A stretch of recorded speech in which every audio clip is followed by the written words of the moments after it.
ત્વમેવ સર્વમ મમ રંગદેવ. દત્ત ભાગવતનું બિરુદ પામેલ શ્રી રંગ અવધૂત શ્રી વિરચિત શ્રી ગુરુલીલામૃત ગ્રંથ આવાગમનના ફેરામાંથી મુક્ત કરાવે છે. જાણે બ્રહ્મરસાસ્વાદે ભર્યો નર્યો ગ્રંથ સાધ્યંત. આ વરદ અને ઔપાસનિક ગ્રંથને રંગબાળ શ્રી જગદીશાનંદજીએ સરળ અને સંક્ષિપ્ત ગદ્ય લેખન રૂપે વર્ષના દરેક દિવસ માટે એક પેજ તેમ 364 પેજમાં આ શ્રીરંગ બ્રહ્મરસાસ્વાદનું સર્વને રસપાન કરાવ્યું છે. તે ક્રમમાં દરરોજ શ્રવણ કરીએ. દત્તબાવનીના ગાન પછી આ એક પેજનું પઠન કરવું શ્રેયસ્કર છે. સપ્તાહ 14 સોમવાર. અલગજી કહે છે કે હે નિરંજન, જે અજ્ઞાની ને અભિમાની હોય છે તેનું તો પ્રત્યેક પળે મૃત્યુ થાય છે જ. જે જન્મીને જે પ્રાપ્ત કરવાનું લક્ષ્ય ચૂકે છે તેનો તો પલે પલ કાળ કોળિયો કરી રહ્યો છે. જીવાત્માને જન્મ મરણ શા માટે છે? જીવન મુક્ત થવા, તેને પામવા માટે જે લોઢાના ચણા ચાવે છે તે જ મહાપદને પામે છે. જુઓ, અહીં હુંડાસુર પાસે અપાર અમોઘ દિવ્ય શક્તિઓ હતી. અકલ્પિત સેના, શસ્ત્રો અને તેમાંય તેની ધાક ગજબની હતી. એ જ આસુરી શક્તિના અહંકારે અંતે તેનો વિનાશ સર્જે છે. માટે જ સજ્જનોએ, સાધકોએ જીવનની દરેક ઘટમાળ ઈષ્ટદેવ રચિત છે. આપણે માત્ર નિમિત્ત છીએ તેવું કહેવા માટે નહીં, પણ સાત્વિક સમર્પણ ભાવથી બધું જ કર્મ તે કરાવે છે તેવું દ્રઢપણે સ્વીકારી કર્મ કર્તાના ભાવને મૂળમાંથી હણી નાખતા કોઈ પણ કર્મદોષ લાગતો નથી અને તેનો જન્મ મરણનો ફેરો ટળે છે. હુંડ દૈત્ય નહુસની સામે લડવા માટે તેના વીર યોદ્ધાઓને એક પછી એક મોકલે છે. જેટલા મોકલ્યા તેમાંથી કોઈ પાછા આવ્યા જ નહીં. નહુસની સામે યુદ્ધમાં કોઈ ટક્યું જ નહીં.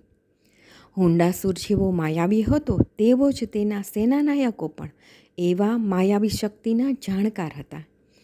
ઘણીવાર યુદ્ધમાં દેવો પર આ અસુરોએ પોતાની માયાવી અમોઘ શક્તિથી દેવોને પણ પરાજિત કર્યા હતા. આ અસુરોના શસ્ત્રોનો માર દેવગણો પણ સહન કરી શકતા નથી. કેટલાક દેવગણો તો રણભૂમિ છોડીને ભાગવા લાગ્યા. આવી દેવગણોની ડરપોક પરિસ્થિતિ જોઈને નહુસે તેના સેનાપતિઓને, તેના સૈન્યને હુંડાસુરને જ લડવા માટે લલકાર્યો. નહુસે રણ મેદાનમાં મોટી ગર્જના કરી. હે અસુરો, તમે ગાયો, દ્વિજો, દેવગણોનું હરણ કરીને ઘોર પાપ કર્મ કર્યું છે. તમે તમારી આસુરી માયાવી શક્તિથી દેવોના નિવાસસ્થાનો, સ્વર્ગલોક, દેવપદો હરી લીધા છે.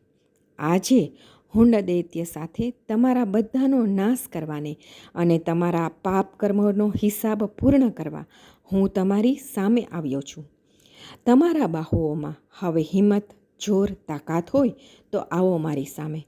તમો બધાને તુરત જ યમધામ પહોંચાડી દઉં. આવી ગર્જના સુણતા જ હુંડ દૈત્ય નહુસની સામે લડવા માટે આવ્યો. નહુસને જોઈને એ તો રાતો પીળો થઈ ગયો. નહુસની પાસે આવી પોતાની બળાઈ હાંકતો રહ્યો. નહુસને કહેવા લાગ્યો કે હે બાળક, તું મારું માની જા, મારા શરણમાં આવી જા, તો તને હું ન્યાલ કરી દઈશ. મારી સાથે યુદ્ધમાં લડવું એ તારા જેવા નાના બાળકનું કામ નથી. તને ખબર નથી કે હું કોણ છું. જો તે મારી શૂરવીરતાનો, પરાક્રમનો, મારી માયાવી શક્તિને જાણી હોત તો આજે તું આવી જ શક્યો ન હોત. હું અજેય, મહાશક્તિશાળી, કાળનો પણ કાળ છું. સ્વર્ગના દેવો પણ મારું નામ સાંભળતા પોતપોતાના નિવાસસ્થાનોમાં છુપાઈ જાય છે. જો દેવ જેવા દેવો મારું નામ સુણતા ભાગી જતા હોય તો મારે માટે તું એક નાનું મગતરું કહેવાય. હજી તને મૂછ પણ ફૂટી નથી. તારી આ નાજુક કાયા જોઈને મને તારા પર દયા આવે છે. જ્યારે જન્મ્યું અને તુરત જ તેનું અપહરણ કર્યું ત્યારે તેની પર કરુણા નહોતી આવી. તું તો હજી અજ્ઞાની છે. તું સાચું સમજ. તને જો મારા શરણમાં આવી જઈશ તો તને જીવતદાન આપીશ. અને એટલું કહ્યા પછી જો નહીં સમજ્યો ને સામે લડવા તૈયાર થયો તો યાદ રાખજે, આ તારા દેવલાના ગણો સાથે તારો પણ કચર ઘાણ કાઢી નાખીશ. આમ શબ્દવિધિ બાણો ચલાવી નહુસને ડરાવવા લાગ્યો.